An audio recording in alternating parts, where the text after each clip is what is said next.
Bismillahirrahmanirrahim.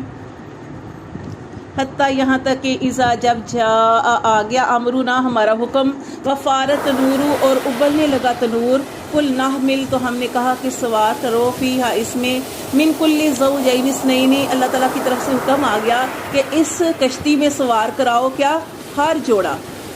جتنی بھی چیزیں تھی جتنے بھی چرند پرند تھے یا جانور تھے اللہ تعالیٰ نے فرمایا کہ ہر جوڑا اس میں اس کشتی میں سوار کرو وَأَهْلَكَ اور اپنے اہل کو بھی اپنے ساتھ سوار کرو الا مگر من سبق علیہ القول مگر جس کے بارے میں یہ بات پہلے ہی گزر چکی ہے کیا کہ جو ایمان نہیں لائیں گے جیسے کہ ان کی بیوی اور ان کا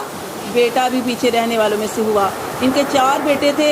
حام یام یافس یہ ایمان والے تھے اور جو چوتھا بیٹا تھا کنان وہ ایمان والا نہیں تھا اللہ فرماتے ہیں ومن آمنا جو بھی ایمان لائے اس سب کو اس کشتی میں سوار کروا